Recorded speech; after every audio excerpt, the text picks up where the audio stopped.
Hello, everybody, Raven fans, Oriole fans. Thank you very much for joining us here this week at our pre-spring training. Getting ready for the baseball season here. Ravery Sports Podcast. Like and subscribe to all of our social media content here. So thank you very much for joining us here as well. So let's just take care of all of our business here. Facebook.com, Genesis Notary Services /Facebook.com is the website here. So definitely, too, if you are looking for services in the Shenandoah Valley, definitely check us out, Genesis Notary Services /Facebook.com. Value is tremendous for that, Genesis Notary Services /Facebook.com. Definitely check it out. Big preseason predictions is what's coming up. March 23rd. So right before the baseball season starts, you could check out MLB preseason predictions. They get Orioles and Ravens merchandise, raverysports.company.site. Check it out today as well. So if you get Orioles hats, Ravens hats, all these jerseys, definitely check that out. Legal Shield, man, you are missing out. I was just talking to Legal Shield today. The value of it is so valuable, tremendous, great legal advice they even gave me today. So definitely check that out, Legal Shield. Especially if you're a business owner or anything like that, definitely please go ahead and check it out. You won't regret the value of Legal Shield. Get a will done. Trust me, it's so easy to do. Get a will done. It takes a few minutes to go ahead nowadays just to put that information in. They'll square you away. You'll love the value of it is tremendous. All right, let's get to business here. The NFL. So let's go over this week. The stream is called Ravens Free Agent. Hit the wrong thing there. Ravens Free Agent Targets 2025. So we're about to enter free agency. Not quite yet. We still have a few weeks. I believe it's mid-March. I think the date is March 12th or 13th when we actually enter free agency. So definitely when we enter free agency, it's an opportunity for teams to sign with new teams. The old contracts are up, and a go-ahead chance to sign with a new team. Ravens going to have free agents. So now we've already talked about the free agents. We have what the needs are. We're going to expound on the needs a little bit and see what might go on in free agency. We're going to do free agent targets this week. Next week, we're going to do draft targets. Okay, so let's do this. So we're going to not talk about every single position of free agency as far as targets go, but definitely some areas of need. There are several positions I think we might be looking at in terms of free agency and targets. Positions. Don't think the Ravens are going to target. I'm going to expound, not change it from last week, but a little bit. Just we're talking about now free agents, what we think they're going to do in free agency. Running back, center, tight end, nose tackle. Don't think they're going to spend money on that, big money on that anyway. Best running back room in the league. Make it an extension for Tyler Linderbaum. Tight end, I think, is rock solid. Some people are maybe clamoring for Mark Andrews to leave. I don't think that's going to happen. And nose tackle. So those are things. Possibly targeting. So you might see a backup quarterback. That'll definitely be a lower end later. Not a lot to go over there. Defensive end as well. Kicker. We're still worried about Tucker and what's going on. Tucker, not great last season. Returner, definitely they said that's going to be a priority. Maybe a vet to come in. I don't think it'll be Deontay Hardy or Steve Stims, but that's it. And fullback, depending on what happened with Pat Ricard, we're expecting him back, but possible if they don't sign. I think they might look at a fullback at some point. All right, inside linebacker. Now, you already have an inside linebacker. Obviously, you have one of the best in the league, Roquan. So I don't think you're going to spend a lot of money on that. But there are going to be some guys here available if you look at the list here. Number one, I think, is Zach Braun. Just winning the Super Bowl with the Eagles. I think he was one of the big reasons why they won. Probably too expensive there as well, but definitely somebody you want to keep an eye on. Drake Greenlaw says he wants to get out of San Fran, wants to be a number one linebacker. We'll see. Money talks. So I don't think he would be one here either, playing with Roquan. Probably not possible. Nick Bolton, I think, is very, very underrated. Nick Bolton, I think, is one of the better free agents, inside linebackers in the NFL. Ernest Jones, I think, in Seattle. Here's a guy familiar playing with Mike McDonald, so he'd be familiar with the defense, so similar to what the Ravens run. Interesting. Ageless Bobby Wagner, I think. Is a tackle machine. I think this would fit with Roquan. Just think about it. A couple years ago, they were doing everything they can to get Bobby Wagner signed, and they might have never traded for Roquan. He goes and signs with the Rams because it was closer to home. Then he goes back, signs with Seattle, has last season with the Commanders. So it'll be interesting to see. I think maybe this time around, having played with Commanders, he might be more interested in signing with the Ravens. Couple guys not as good, but notable. Willie Gay, New Orleans, the huge cat mess in New Orleans. Eric Kendricks in Dallas, a good veteran. Tyrell Dotson, another guys kind of keep an eye on. I think the kind of mid-level guys, maybe that's where you're looking. This situation. Edge rush. Khalil Mack of the Chargers is the number one guy, I think, in all football. Age, I think, is a little bit, but if you get a guy with his ability there, go ahead, Jordan. Go ahead, get his ability there. I think that's outstanding. Josh Sweat of the Eagles, I think, is outstanding in the Super Bowl, as we just saw. Great stuff. I think he's number two. I really think he's definitely looking for big bucks on the team. Hassan Riddick with the Jets. I honestly don't understand why teams aren't as high on Riddick as I am. I think he's a phenomenal pass rusher. I think he's actually got great. He's kind of like Henderson, Trey Henderson, in a sense. You don't get much from the run, which I think is probably the reason for him. But I do like their former Raven Matt Judon. I think played last season with the Falcons. Didn't maybe get as well, so maybe he's less expensive. I could definitely see this. Ravens are familiar with him. There's a guy, Malcolm Kuntz, a little bit slept on. Good season with Las Vegas last year. Had that about double-digit sacks. Played now. He did a play on the other side of Max Crosby, so that factors in. But good pass rush to Ravens. That was probably the strength of their team. Notable, not really top five. But DeMarcus Lawrence, Chase Young. DeMarcus Lawrence is still really good at setting the edge. I absolutely see the Ravens taking a vet. Chase Young, lots of potential still in New Orleans. And again, New Orleans with the cap situation, definitely want to take a look there. Wide receiver. Some is arguing this is a need, not much, but I definitely think if you can get somebody on this list, think it could. They definitely maybe need a third receiver, but it's possible if they can get the right price for a receiver. T. Higgins, I think, is going to be the number one free agent in the entire NFL. Last year, he was on the free agent list. This year, I think he's definitely going to go. I don't think they're going to franchise him again. So it's definitely going to be services to the highest bidder, and it's going to be a big price. And I'm thinking about $30+ million, maybe for T. Higgins, to go ahead and sign him. Stephon Diggs, I think there's a drop-off after Higgins. Diggs, I don't think was too bad last year with the Texans. I think probably with the injuries they had, so we'll see what happens there. Chris Godwin, kind of same. I think they're kind of ready to move on there. Evans, a guy, the young guy McMillan, it was getting more reps, so I think they may be ready to move on. I think there are some reps there as well for another team. Amari Cooper with the Bills. Doubt they re-sign him. I think still pretty, I don't know. Still pretty good. Numbers definitely weren't what they were. I don't know if this is the big fall for him, but we'll see. Keenan Allen for the Bears last season. Can you keep him healthy? I think he's a great fit for a third receiver for the Ravens. I think they actually have like Bateman and him and Keenan Allen. I actually do like the sound of that. DeAndre Hopkins apparently is not retiring.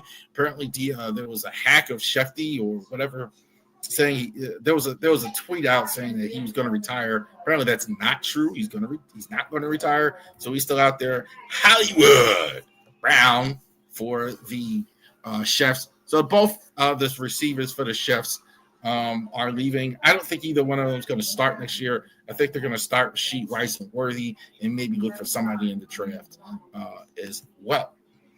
Safety for that. So safety. He said they might take a safety, so it's definitely there. They're for sure getting rid of Marcus Williams.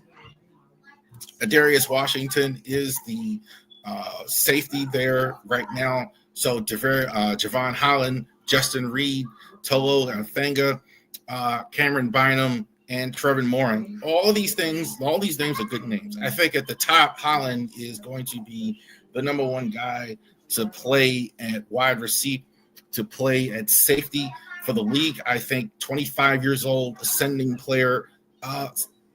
Not his best year last year, but we will see about that. Justin Reed, I think, is much better last season than I think he gets credit for. I think all of those are interesting to see if the Ravens would take a safety. I absolutely see them signing at the bottom a Chuck Clark, a Justin Simmons, a Von Bell. Keep your eye on that. Chuck Clark played for the Ravens as well. They traded him away. Should be able to get him cheap. So that's also why he's on the list. Justin Simmons, I think, was a Pro Bowler as of just the season before. Didn't do, kind of came into Atlanta late. Von Bell, they're familiar with him playing in Cincinnati. Don't mind that if they actually go that route. Corner is a need. So you're losing, we talked about losing Brandon Stevens probably in the offseason. He's not on the top 5 list here. So you're going to need help. So you got Marlon Humphrey and Nate Wiggins under contracts as starters. You may need a third corner to go ahead and do that. So interesting to see. These are some of the names out there. DJ Reed of the Jets, I think, is fantastic. I think clearly he's the number one spot there. Tre'Davious Ward, I like him. I think he's versatile. I think he's got a lot of abilities. I think he's definitely the type player the Ravens would like. Carlton Davis, I think, really improved last year, the Lions secondary. So that's definitely a name that's out there. Byron Murphy was really good for the Vikings last year as well. So I think that's going to be pretty expensive as well. The first 4, I think the Ravens may be priced out, but they're really good players. Asante Samuel, don't know where we are with him. I think he was good with the Chargers for the most part, but last year missed a lot of time. Can he be healthy enough to play? Again, kind of familiar with what the Ravens do, and the Ravens were like playing in Los Angeles with the Chargers. A couple names at the bottom to look at: Stephon Gilmore, Mike Hilton, Dante Jackson. Gilmore, I think the only thing, he's an older guy, but he's really good. Former defensive player of the year. Mike Hilton, I think, is a slot guy. I think you take a look at Dante Jackson as well.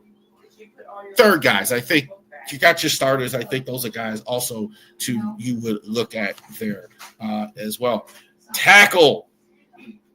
The number one guy on our list here is the number one guy I think to tackle in the NFL, and that's Ronnie Stanley. I don't think he returns. $20 million is probably the average as well. You never know. Maybe we'll get some magic from EDC. He's also too easily the number one guy on this list. You drop down here, and you got Cam Robinson, I think, with the Jags. I don't think he returns. I don't know how much you pay him. I don't know about that. I think that they would make a move like that. I think 3 and 4 are more like what they might do when you got a Tyron Smith and a Jared Bowles and a Garrett Bowles. I think those are more likely decent right tackle prospects. I think you could probably put those. Tyron Smith, you could probably play left tackle, but they were like hole fillers. I think for a year or two, you could kind of plug them in. Same with Morgan Moses. I think Morgan Moses, is pretty healthy as far as some of the things. Morgan Moses has a good career being healthy, played with the Ravens before. Interesting if they can get him on a good price. I don't think it's completely unconsiderable for them. Maybe at this point you see him more as a swing guy or backup. Jarrett Willis and Joe Noteboom. Noteboom has kind of been moving from guard to tackle as well. Jarrett Willis, I think, probably not going back with Cleveland. Cleveland, a lot of changes going on. Their number one is the guard.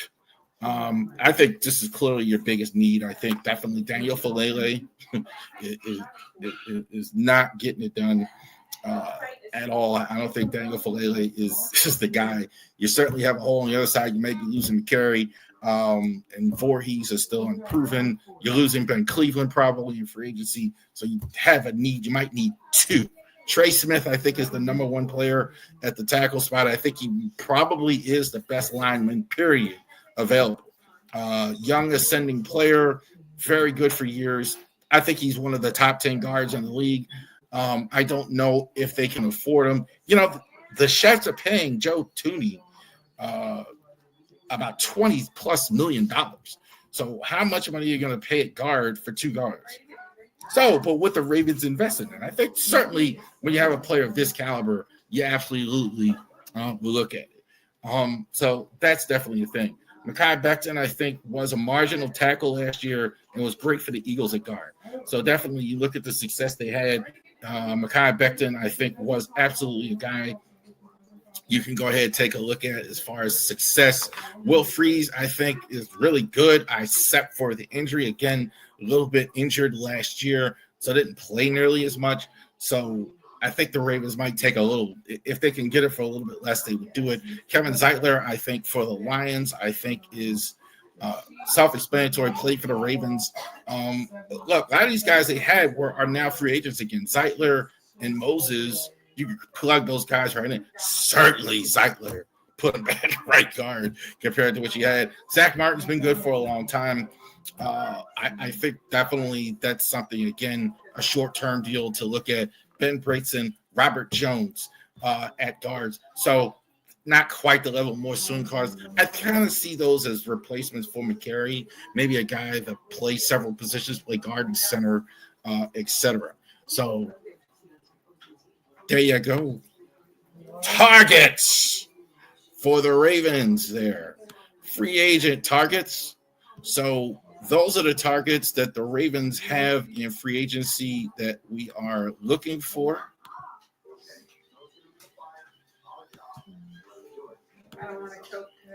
There you go. So the Ravens, as far as free agency, we know that it is not the thing of Eric DeCosta to actually like a lot of free agency.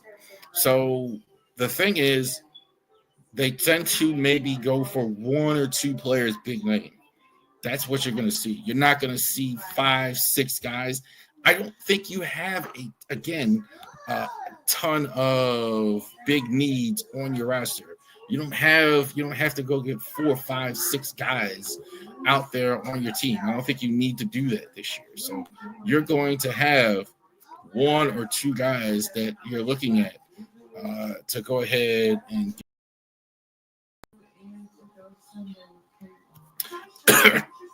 excuse me. So you don't need a whole lot of guys. You only need 1 or 2 guys to go ahead and get on your team.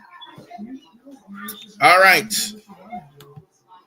So let's go ahead and go over this here.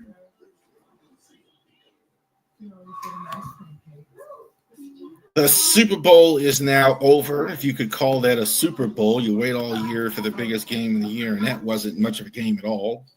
I think a lot of us can agree on that. Chiefs and the Eagles weren't very good. Game 40-22. I don't think that was – the score doesn't even tell it how close the game was. I think the Eagles, really horse raced them early. You look at the score and you say, well, that was the Eagles offense clicking on all cylinders to beat the Chiefs. No, I really think it was, if you saw it, it was the Eagles defensive line really just harassing Pat Mahomes. One of the first Super Bowls I ever watched as a little kid, it was one of the games was when the Lawrence Taylors, New York Giants, going against John Elway and the Denver Broncos. And that's kind of what that reminded me of yesterday. That kind of reminded me of Sunday when you had just Mahomes was harassed from start to finish, just looked bad the whole game, didn't look like the guy we've seen, just under constant duress. The Eagles defense actually held Saquon decent enough in the game, but they didn't. But what they weren't able to do is actually stop the pass game. Like Saquon, and that's the thing about Jalen Hurts, makes you pay when it doesn't happen. So good stuff, Eagles. Those of you want to talk about Kendrick Lamar, I don't watch that stuff. I don't care. Like I don't. I don't know why anybody cares about the half. I don't even watch halftime in I don't know how long.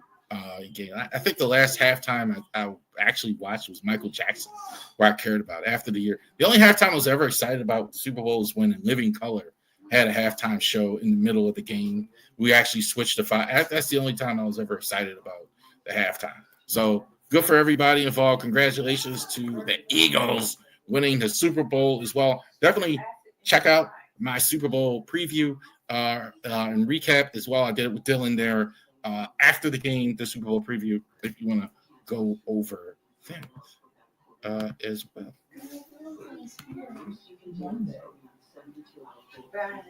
All right, so let's go to the next segment here. Tiers of the NFL. So, can't get the screen up here. Oh, there we go. All right. Struggle. Got it now. There we go. Now you're used to seeing what we're seeing. Now, tiers of the NFL. Now, the quarterback tiers. So we're talking about free agency, and we are going to have some movement here with quarterbacks. So I did want to go ahead and go over some things as far as quarterbacks, as far as what's going to happen here pretty soon. So not quite a predictions yet, because there's still more to do here. We might do that in about a week or two here. But I want to go over what's going on right now in the NFL at the quarterback position here in the postseason here as well. So I definitely want to go over that as well. We're going to get to Maryland basketball as well. We're going to start, obviously, baseball. One of my favorite segments here, state of the franchise as well. All right, so the tiers of quarterbacks. So what does this mean when you talk about tiers of quarterbacks? Who is untouchable? Who is good? Who is movable? Who has issues? Going into the offseason, I have this conversation all the time. Quarterback is so by far the first, last, the only on a team a lot of times. If you have a good quarterback, it covers up a lot. There was only really one of these really good quarterbacks here in the tier one that didn't make the playoffs. So that's how it is with the quarterbacks. So let's see what teams are going to do in the offseason as far as tiers go.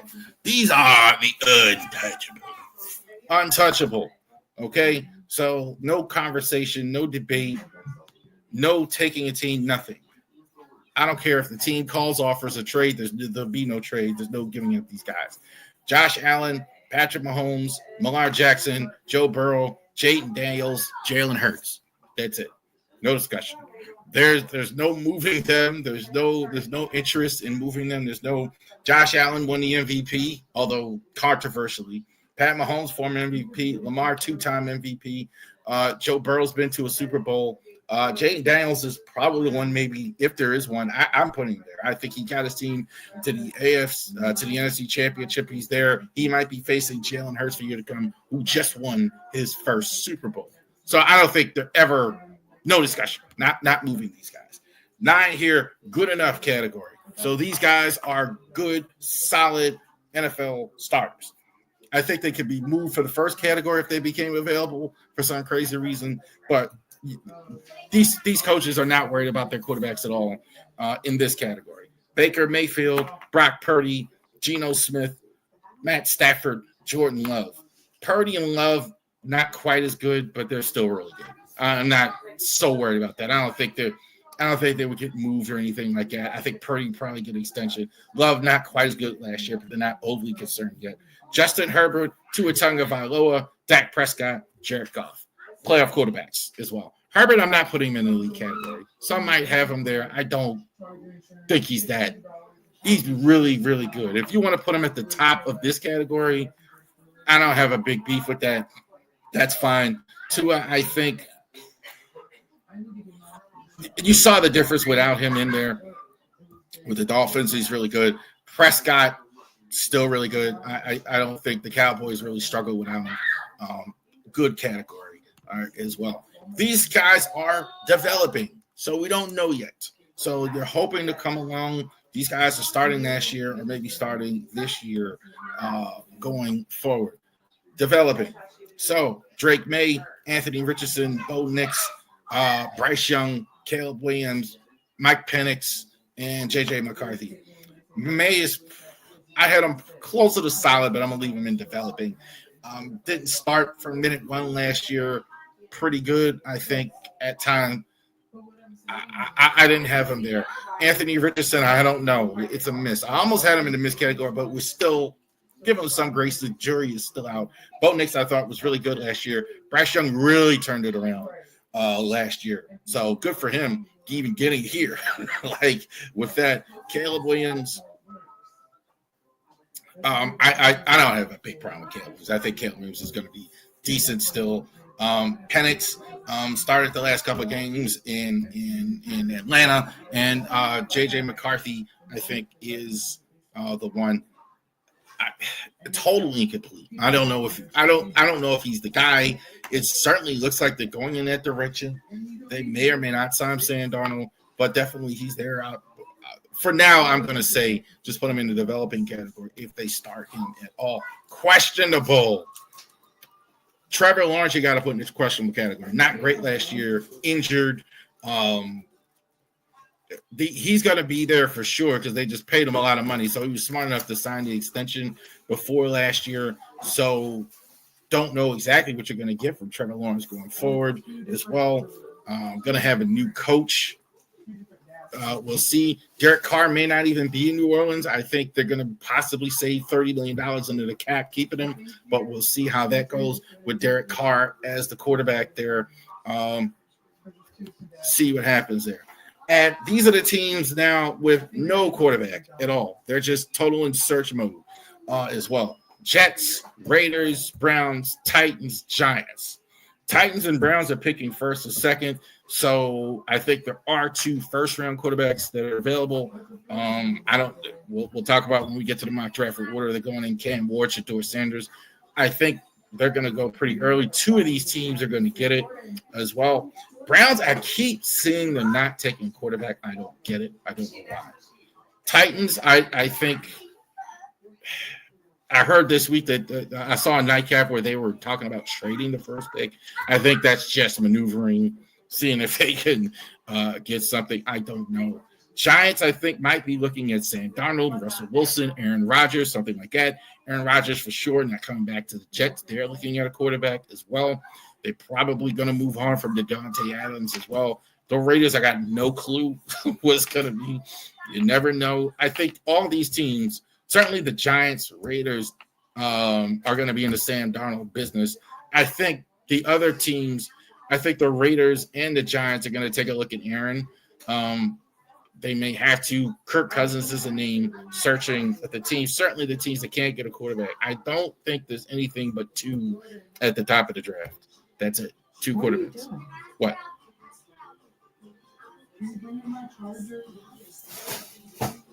There you go. So the tiers of QB. So those are what you're going to see. We'll talk a little bit more NFL there going forward as well. But yeah, so as we enter the offseason, that's kind of what we have as far as quarterbacks going forward for next season. Terps are still in the top 25. They moved down from 18 to 25 after the surprising, terrible loss to Ohio State. Bruce Thornton just went berserk on them. in the one game. I think that dropped them. They were able to win against Rutgers. Rutgers actually not much of a team, but they do have, I think, what a lot of people consider two of the top draft picks in the NFL, in the NBA draft next season, in Ace Harper and Dylan Ace Bailey and Dylan Harper. A lot of them have 2 and 3 in the draft. 50 scouts were at the last game, apparently from Maryland. Look, if they're looking at Dylan Harper and Ace Bailey, they got a whiff of what Derek Queen can do for him at the next level. There is no way those two guys are way ahead of Derek Queen. No way. Not from what I saw. Queen still has some things to refine, but certainly to me, he looks like a first round. I keep seeing Queen as a low first round pick, like 25, 30, like below the lottery. Certainly, I think he's at the lottery. Bailey, I certainly see it. Harper, I don't see it as much. Not way ahead like I've been seeing. But more importantly, the Terps in the top 25. Next game against Nebraska. Definitely Bryce Williams is a guy you have to look at. 19 points a game in Nebraska. After that, Iowa. So, trap game. They haven't been really good on the road. Despite all the losses, most of the losses have been pretty much on the road. Haven't done well on the road. So, looking to actually break that and get squared away at home. Come on.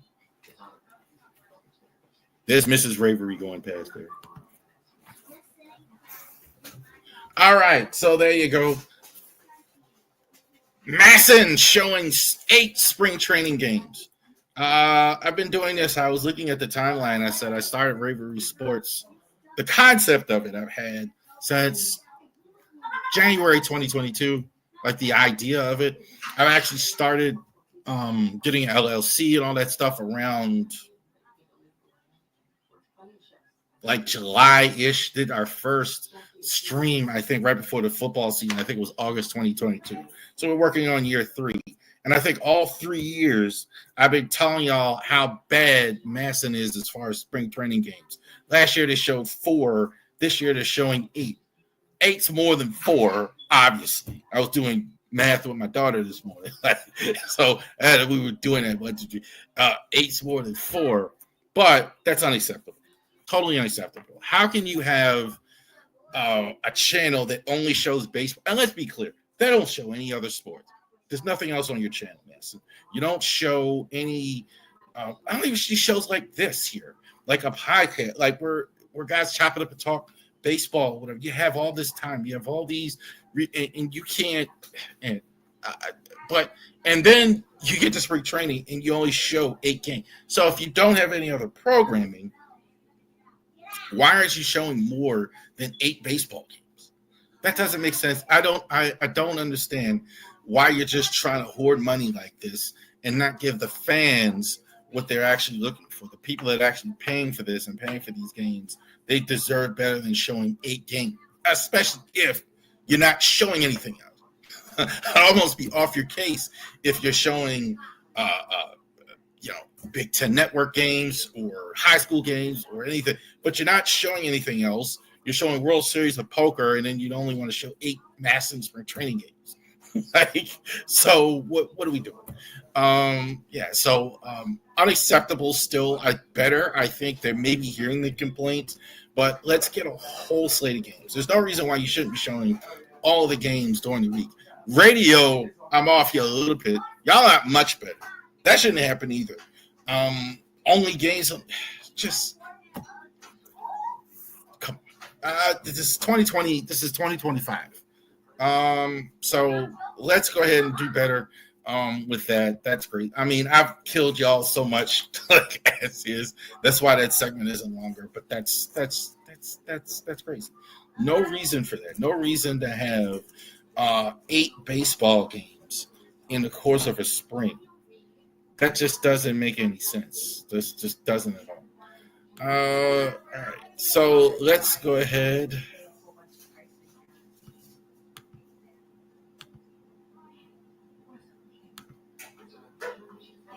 Why do they keep doing that?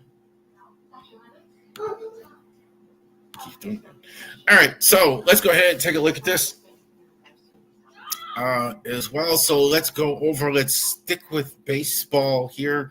And go over our top 10 lists as well. The top 10 left fielders in the MLB in 2025. We have been going through it here. The top 10 players in the MLB. One of them is really going to surprise y'all. Y'all going to come here and say, well, no, it's not right. No, this is actually the way it's going to go. So in 2025, this is probably, of all the outfield positions, the one where it's not. They kind of develop guys or move guys or whatever. So you don't always have your best outfielders in left. They usually put them in right or they put them in center. But so the list isn't as strong. I actually did take a real hard look at this too. And so some days you might say, well, where is they're not playing in left or they're being moved in the coming season, which happens in left a lot this year.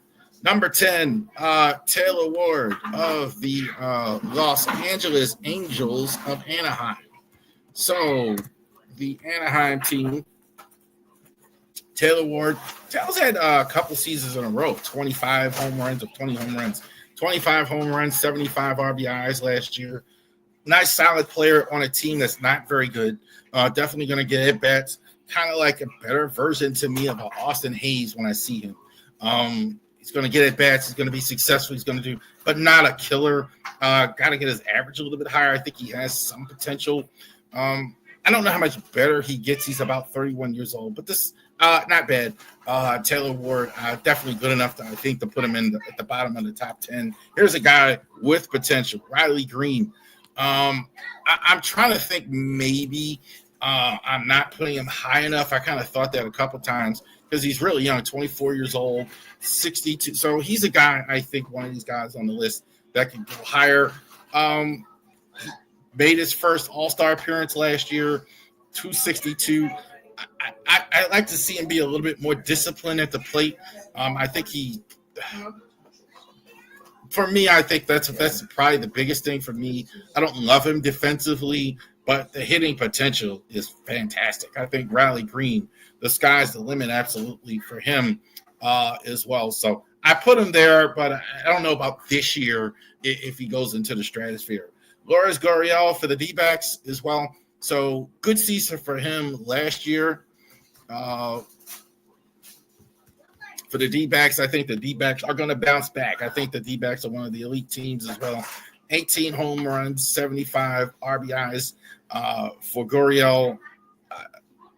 Kind of the same deal. I'm kind of thinking with Taylor Ward, pretty good, solid. I think him playing left is going to go ahead and make it went ahead and pushes Corbin Carroll in the right field. So I think that's a good spot for him. Gurriel, I think, is 8. This is about right for him as far as the left fielder is. Spencer Steer in left. So I love guys with the power, with the old-fashioned, old-school size and power. Is he ever going to hit more than 225? Like, that's the thing with him. He's definitely going to hit for power. I'm not questioning that at all. But is he going to be ever higher on the list? Is he going to be one of these guys?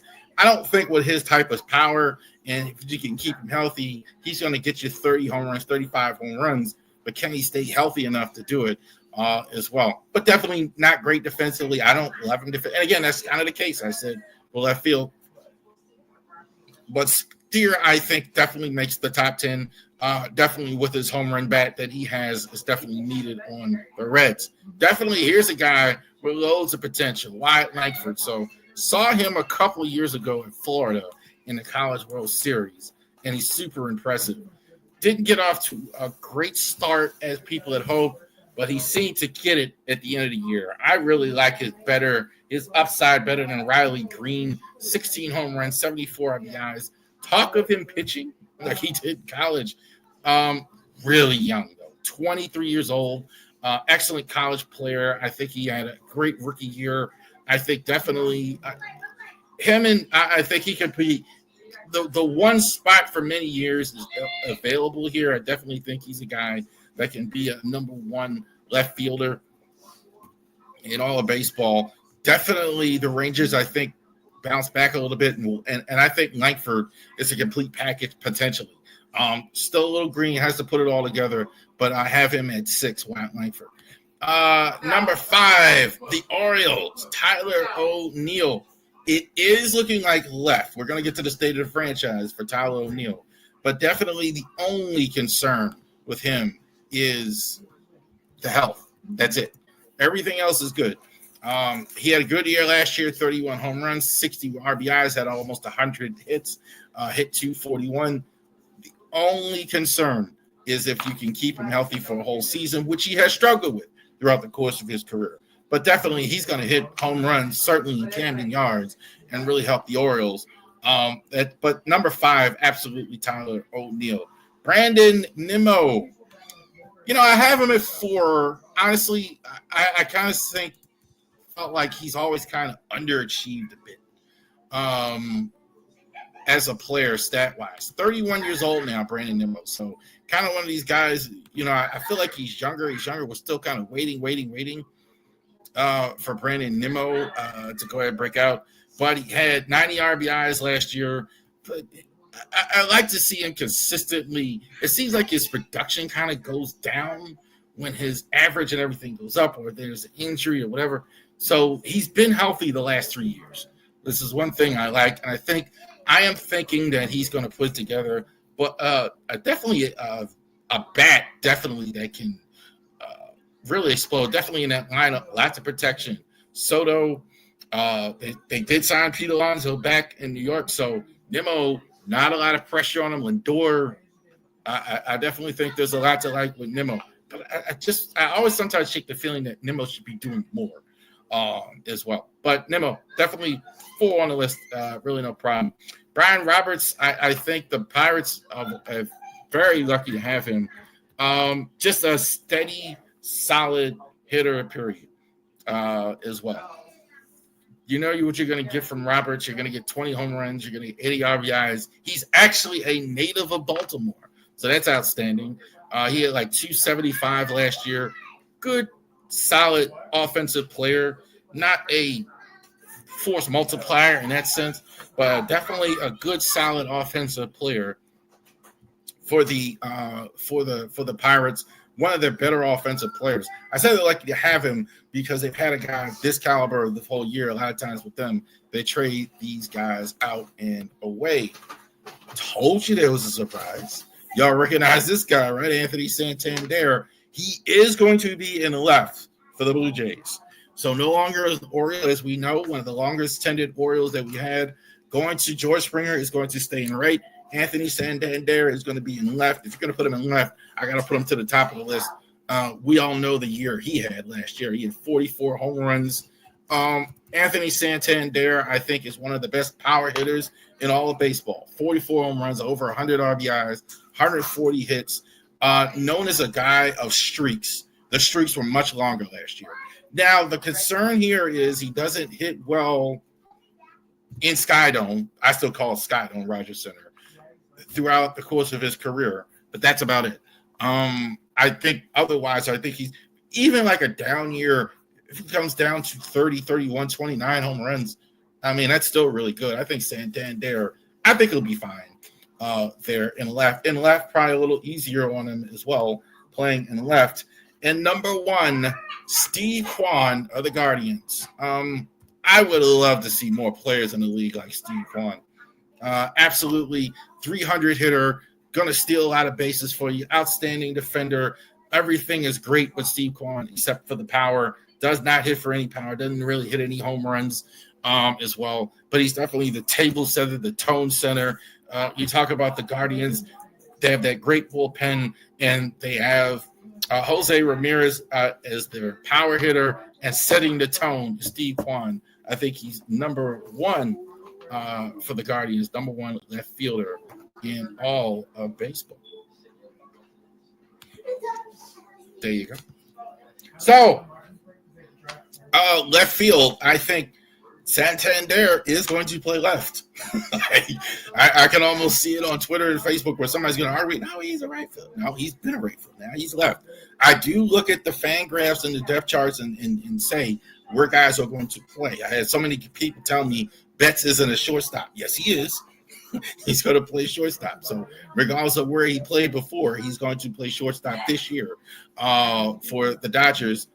Santander is left. Quan, I think, is easy number one. I think in as far as a left fielder, consistent, solid player as well. Outstanding contact hitter. Has some injury issues, but that's the only thing. All right. Data the franchise for the Baltimore Orioles. So, pitchers and catchers reported today. So we're all excited about that the Orioles have pitchers and catchers here.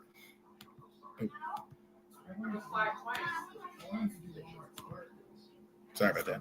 Pitchers and catchers reported today. So we're all happy about that the Orioles have. They're actually there in Sarasota, ready to go. First full day really will be tomorrow for the pitchers and catchers. So they're going to, after this, we are going to have spring training reports going forward for the rest of the spring. Also, in addition to the last one right before the roster is built, we'll go ahead and take a look at that. All right, we'll skip that slide. So let's take a look. State of the franchise. Who's coaching? Brandon Hyde is in year 6. Drew French is in year 2. Tony Masso, he's in year 4. He's back at third base. Anthony Sanders has been there as well with Hyde, the longest as well. Not surprised they changed the hitting coach after some of the struggles last year. Cody Ash is going ahead taking over as the hitting coach. So looking to improve a lot of these young hitters. A lot of still young hitters that the Orioles have. And you see Robinson Chirinos now, no longer a player, going to be sitting next to Brandon Hyde on the bench as the bench coach. First year, I think, as a manager at all, as a non-player. So good enough for him. Good to see a former Oriole getting a job as a manager, as a major league, not a manager, but a bench coach. What happened without the door? Corbin Burns, the ace, goes and signs with Arizona. I never did think that Burns was signed here. I think like a lot of people were kind of hoping against hope. I never did think that. We just talked about Anthony Santander was right field, now in left field, going to play left field for the Blue Jays as well. Again, no surprise that he's gone.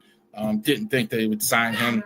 Danny Kalembe finds a new team with the Twins. Jacob Webb. I think both of these guys kind of got jerked around good by the Orioles. They were good. I think they kept getting sent down. So I hope they find an opportunity. Have not heard anything on John Means yet. Somebody correct me. Possibility he may sign still. They haven't signed him, or nobody signed him yet because he's not healthy enough to sign yet. So they might just be waiting just to, he's healthy, especially with his injury history. And I don't think James McCann signed anywhere yet that I'm aware of as well. So I definitely was looking for that. What's coming in the door? Tyler O'Neill, we talked about him. He's going to be out there in left for the Orioles. For the Red Sox last year, hit over 30 home runs. Definitely a good, solid defensive player. Definitely just got to keep him healthy as well. Gary Sanchez, definitely all known for his offense, no defense, but Gary Sanchez, I think, is a fantastic offensive player as well. I think he has improved the defense. Sagano from Japan, he's a rookie and he's a free agent signing. He's definitely going to be one of the good additions, I think, for the Orioles. Look, taking a guy, it's been a while since we've had one here. We had Koji Uehara. That was the last time I think we've had a guy who came directly from Japan as far as it is from Japan to the majors. I think that was the last one. Koji Uehara was the last one. Andrew Kitcher's stuff is nasty. I love his curveball, love his slider.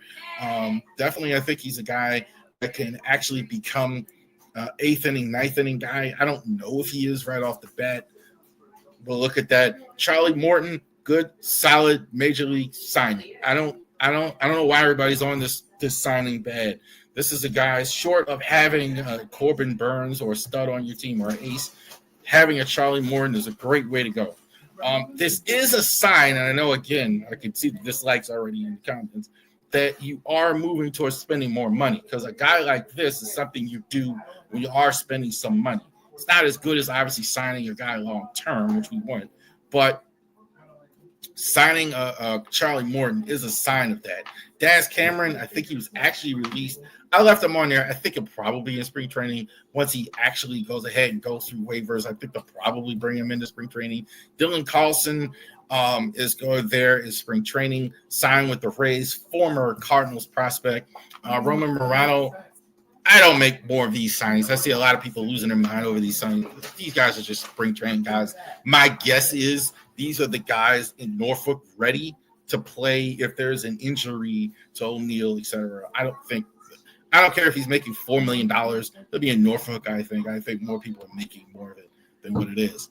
Samia Basayo, the Orioles prospects, I think he's number one. I think most people in baseball agree that Basayo and Kobe Mayo are top 13 prospect. I had 8 and 13 the last time I looked at it. They may be higher than that or lower than that. They agree easy, the two top prospects. Chance McDermott, I think he's definitely, this is a big year for him. I think at some point he's going to be in the majors. Probably the only guy you have that can come up into the majors soon. Their draft picks are really good the last couple of years. Vance Honeycutt was just an absolute physical specimen. I loved watching him in the College World Series. Everybody's talking about his swing and miss. Let's talk about the athleticism he has, his ability to hit for power. Excellent plus throwing arm in the outfield. I certainly don't believe he goes to the end of the year and not be a top 100 prospect at all. Enrique Branfield was complimented by Mike Elias. Definitely, I don't know if he shows up this year, but definitely after Cedric Mullen leaves, I think, which could be after next year as well. He's going to have to fight with Dylan Beavers, who I think is also a top prospect. I think definitely, probably you will see Dylan Beavers at some point this year. He probably starts in Norfolk, but I'd be shocked if he spends the whole year. And Griffin Farrell, I've said it every time, Dustin Pedroia vibes. Excellent, gritty hitter as well. Good defensive. I mean, here's a guy like who's going to be underrated, but all he does is produce. Like, you're going to see it. I don't know if he'll ever be as high in the prospect rankings, but I really like him as far as whenever I've seen him. Very impressed with Griffin Farrell. Those are the top prospects as well. That schedule. What's the biggest series on the schedule? So obviously the Yankees, I mean, no use for the Yankees, and then no use for the Yankees, right? Let's get the Yankees and the Squealers in the same terminal in Baltimore and just throw them down there. No use for them. They probably are, as much as I don't like the Yankees, probably are the best team in the AL right now, even though they did go to the World Series, even though they did lose Juan Soto, they did go get Bellinger, Max Fried, etc. So it's a good test for the Orioles early. Get pumped up for the Royals series. The last 2 times you've been to the playoffs, 2 of the last 3, you've been knocked out by Kansas City. So you've been knocked out by the Chiefs in football, and you've been knocked out by the Royals in baseball. So let's get a little serious about the Royals. Also, too, they might have the only other player in the American League as far as shortstop better than Gunnar Henderson at shortstop. So definitely the matchup of the 2 best shortstops in the American League. The Braves is always one to watch as well. I think that's going to be key. I think the Braves are going to be pretty good. You're definitely going to see that. Especially see you got Charlie Morton from the Braves last year as well. So maybe he will pitch in the series. I think that's a big one. Rangers, I think, is going to be interesting as well right after the break. So when you're right after the break, that's going to be key. Kind of the Rangers and Orioles are kind of in the same spot. Are they still teams that can make the playoffs and still teams that can actually go where they need to go? And the Dodgers are there. Obviously, no explanation needed. World Series champions. Obviously, that's going to be big. Going out to LA. Storylines. 5 biggest storylines. How good is Jackson Holliday going to be in his second season? I think Jackson Holliday, I got no problems at all with Jackson Holliday. I still would like to see him short rather than second. That's just me. But I think Jackson Holliday is going to be fantastic. Who will emerge as the Orioles ace? I think they're going to start with Zach Eflin. I think the Orioles would like to see, obviously, Grayson Rodriguez become that guy and become the guy that we're all hoping for. Will Gunnar and Adley get an extension? I've been talking about it for a while. I don't think so.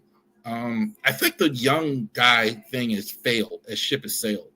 I think like where they're getting any kind of discount at this point, even if they were to approach him, I think that's over. So there's some jumping off the Adley extension thing because with Sayo, I'm not. I think Adley's still really good. We'll see. I think he kind of overplayed as well, but I do think how he plays early may factor into that. Can Mount Batista return to form? I hate the fact that they're starting him slow in spring. He hasn't pitched in a while. He should be ready by now. So I think maybe they're just being cautious. They're going to need him as well. I think like if you can pay Luis Batista back to where he was, that 7th, 8th, and 9th, we talk about Cano, Kittredge, and Sir Anthony. I think that's really good. And will the Orioles finally win in the playoffs? We'll see. I certainly hope you're right that the Orioles finally win in the playoffs here as well. Real quick. All right, so let's go to this. Oh, that's the wrong slide. So let's go. All right. So there we go. Real quick, let's go through the lineup as well. It's part of the state of the franchise. As of right now, this is what I think the batting order will look like most nights against the righties, especially Gunnar, Adley, Colton Cowser, Tyler O'Neill, Ryan O'Hearn, Ryan Mountcastle, Cedric Mullins, Jordan Westberg, Jackson Holiday. Put those right now. If I had to do a depth chart, that's going to start the bench. Gary Sanchez, he's definitely going to be on the team. Jorge Mateo, Ramon Urias, Heston Kjerstad. I'm not even sure any of these other outfielders are going to be there, but I think it might be a spot that, if anything, you might see Kjerstad not there, sent to AAA or trade. I don't know. But I think that if it's a season start today, that's what they would be doing. Rotation, Zach Eflin, Grayson, Charlie Morton. I think he's going to be 3. I think they brought him in. Dean Kramer is 4. Sagano's 5. I got no problem putting Sagano's family. He's never pitched in the majors before. Kramer, Morton, I guess. Quiets has kept this as a solid group. I actually don't hate it. There's not a stud, which is not a real weakness, except for maybe Sagano, because he's never pitched in the majors. So we'll see on that. But that's kind of the way it looks.